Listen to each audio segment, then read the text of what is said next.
Galera, tudo bom? Como é que vocês estão por aí? Bom, vamos seguindo para a análise de mais uma rodada da Bundesliga, a Liga Federal Alemã. Simbora, toca a vinheta aí.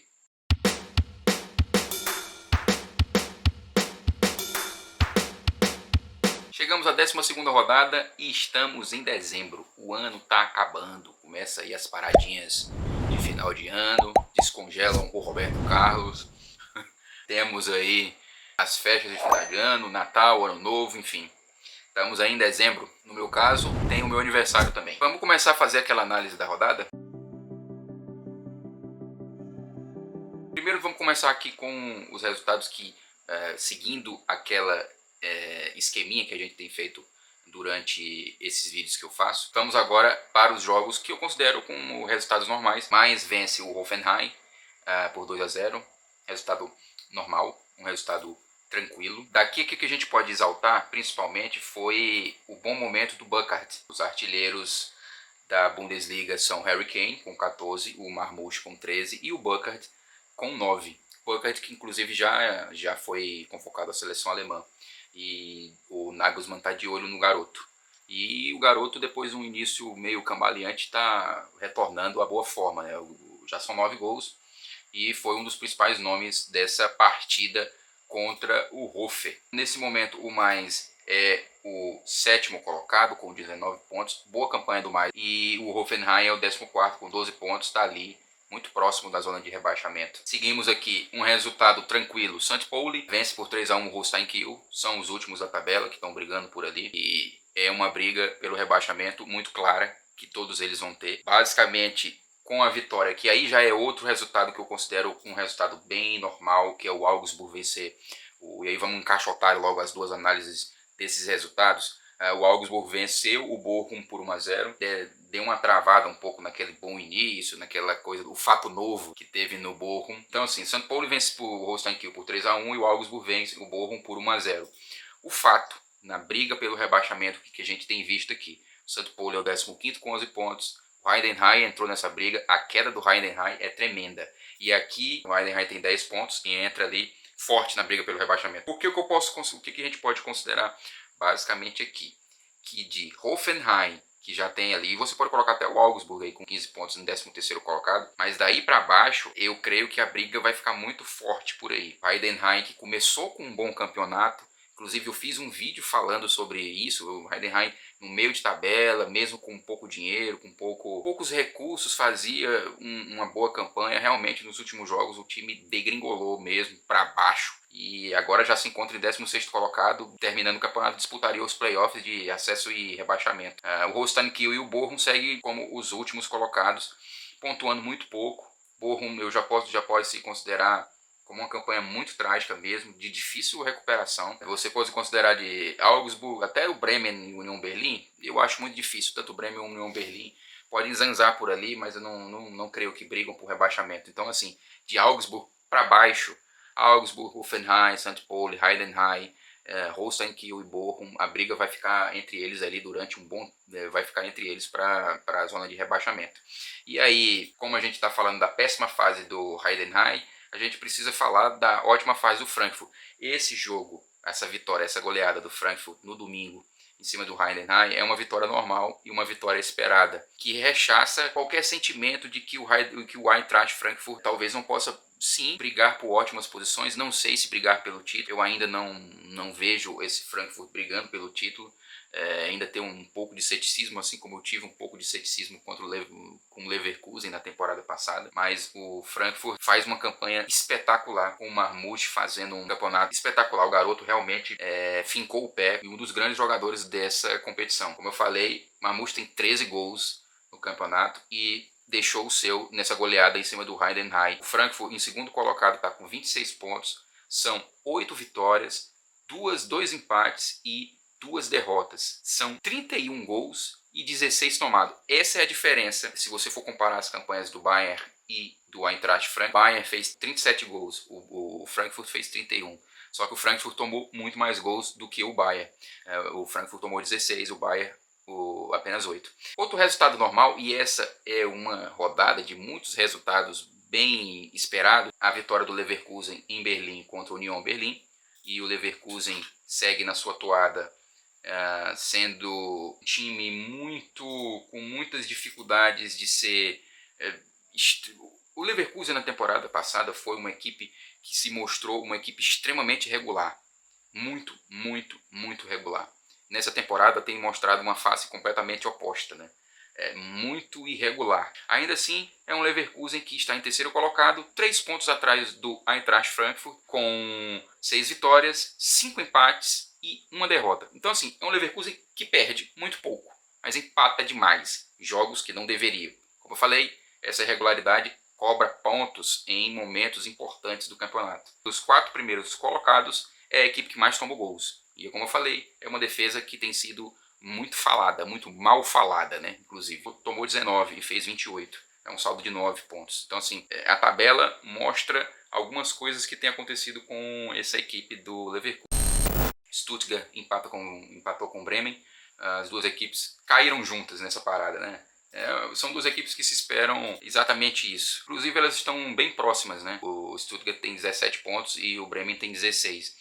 O Stuttgart está em nono e o Bremen em 12º colocado, 16 pontos. São equipes que oscilam muito e o Stuttgart tem oscilado demais, é o nono colocado. Embora se prestem atenção que a tabela do campeonato deixa algo muito explícito.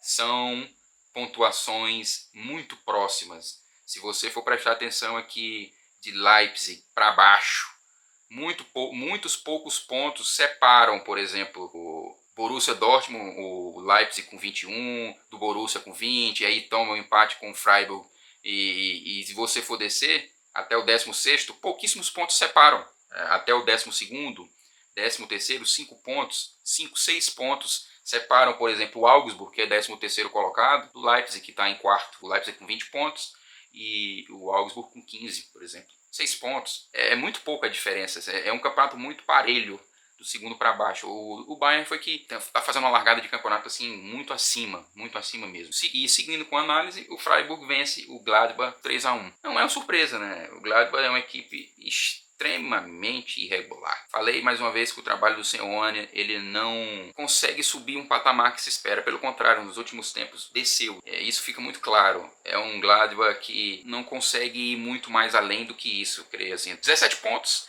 10º colocado, 5 vitórias, 2 empates e 5 derrotas. Assim, perde muito, empata muito pouco, acaba perdendo demais. E isso, assim, é uma campanha muito apática, né? De uma equipe que realmente deve ficar no meio da tabela mesmo, assim. A não ser que caia numa espiral que geralmente equipes que estão nessa ocasião caem naquela famosa espiral do rebaixamento, em que começa a perder 1, 2, até jogando bem, e aí depois vai perdendo, a confiança vai indo embora, e aí os pontos também, os adversários vão conseguindo alcançar a pontuação que precisa para escapar do rebaixamento e vão colocando esse clube no rebaixamento, aquela famosa espiral do rebaixamento que quem acompanha sabe muito bem como é que funciona. O Freiburg está aqui em sexto colocado, a campanha é muito boa do Freiburg, viu?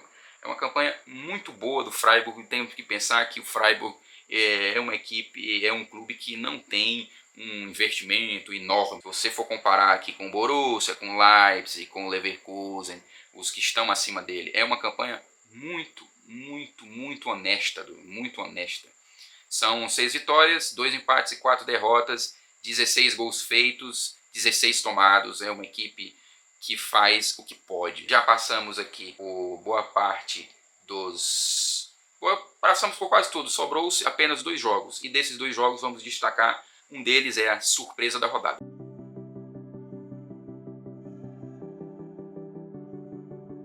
Uma surpresa não tão surpreendente. Explico para vocês. Por que surpresa? Porque é uma goleada muito impiedosa e jogando em casa. O Leipzig tomou 5-1 do Wolfsburg. Wolfsburg que é aquela coisa assim, não é uma equipe que inspira muita coisa, sabe? Então é um Leipzig que, surpreendentemente, toma 5 dentro de casa. Ao mesmo tempo, não é tão surpreendente que o time entrou numa espiral de derrotas e uma crise que realmente não se espera. Essa é com certeza aquele resultado que coloca a plaquinha dizendo estamos em crise.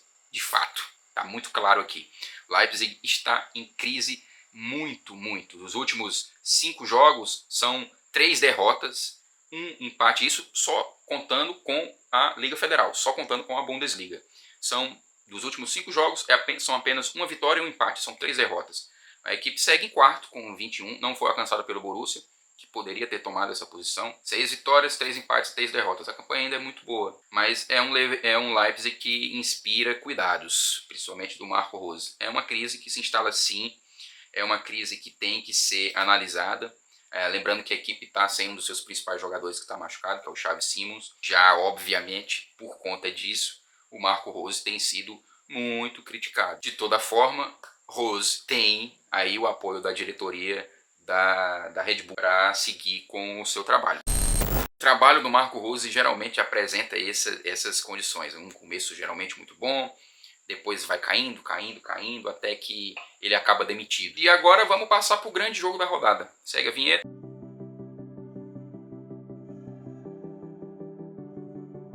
É o Der Klassiker, é um dos grandes jogos que o futebol na Alemanha tem à disposição. Dortmund e Bayern empataram em 1-1 em um ótimo jogo, um jogo de menos oportunidades do que se esperava e que revela duas coisas. A primeira é o seguinte: temos a ascensão de alguns jogadores, ao mesmo tempo em que temos já, de fato, uma escolha definitiva, talvez, mas uma escolha permanente, time que o Nuri Sahin quer, dentro do Borussia, e ao mesmo tempo revela algumas deficiências que esse Bayern do Kompany possui. Em relação ao Borussia Dortmund, o Nuri Sahin de fato já tem uma equipe base que ele pretende ir carregando a partir de agora. Já tem ficado muito claro pelas escolhas dele. Uma delas é que o Nmecha realmente é hoje um dos titulares da equipe. É um dos jogadores que, com o Nuri Sahin, tem crescido de desempenho. Isso tem ficado muito claro. Ele veio como uma das contratações da temporada passada e foi pouquíssimo utilizado pelo Terzic. Ele chegou, entrou, não conseguiu render o esperado, logo depois ele se machucou seriamente, o que acabou tirando ele de boa parte da temporada do Borussia. Quando retornou, ele era utilizado um jogo aqui e acolá, muito pouco utilizado pelo Terzic. E com o Nuri Sahin, ele tem de fato ganhado oportunidades, tem desempenhado muito bem, inclusive com retorno à seleção alemã.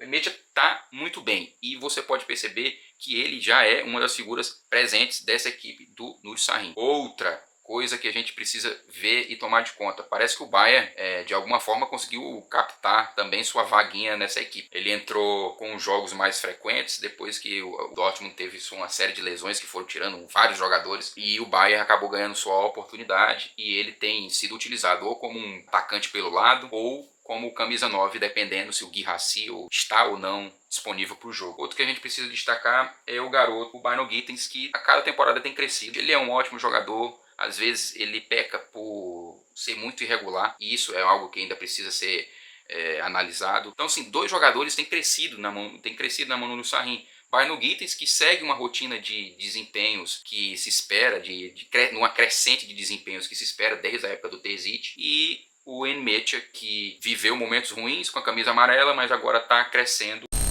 O Bayern tomou 1-0, fez um segundo tempo muito dominante. O Borussia aceitou o Bayern fosse para cima, que empilhasse atacantes e criasse várias oportunidades, o que de fato criou, coisa que criou muito pouco no primeiro tempo. Depois perdeu o Harry Kane, inclusive o Kane vai desfalcar o Bayern por cerca de 2 semanas. Ele teve uma lesão na coxa, sentiu e acabou saindo. O Miller entrou no seu lugar. E essa é uma das grandes deficiências. Aliás, é muito difícil você substituir um jogador como Harry Kane. Tem muito esse papo do Kane, não tem títulos, o Kane isso, o Kane aquilo. Mas a passagem do Kane pelo Bayern ele é muito goleador, ele é muito decisivo, cara. O atacante é um dos principais homens da equipe, assim.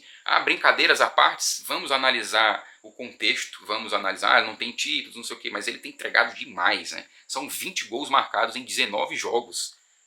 Além de 8 assistências, é um cara que participa da construção do jogo, não só fazendo gol. Só que sem o Kane, não tem ninguém muito para fazer aquela função, né? Essa é uma deficiência que o elenco do Bayern, infelizmente, não pode recompor. Musiala, a cada vez mais crescendo como um jogador que se espera que ele vá, tem muita qualidade. Fez o seu golzinho, conseguiu empatar o jogo e foi um resultado de 1-1 que eu acho que, no contexto geral do que foi apresentado pelas duas equipes, fica mais... É o melhor, assim, pelo que cada uma criou, o que cada uma compôs, assim. E aí, vamos fazer uma análise, uma passada geral pela tabela do campeonato, tá aí na tela de vocês aí. Bayern segue líder com 30 pontos, seguido do Frankfurt, Leverkusen e Leipzig. O quinto é o Borussia, o sexto o Freiburg. Daí temos o meio da tabela, e seguindo para baixo, o Heidenheim cai, uma campanha que vai tendo um momento muito forte de descenso. 16º colocado, o Holstein Kiel, e o Bochum segue na sua toada dentro da zona de rebaixamento. É isso. 12ª rodada passada limpo para vocês. Quem não conseguiu acompanhar os jogos e quem quer ter uma análise mais apurada do que é, do que foi e do que tem sido jogado na Alemanha, passa aqui no nosso canal, deixa o like, compartilha e comenta, tá bom? É isso, pessoal. Valeu, tô ficando por aqui. Tchau. Falou.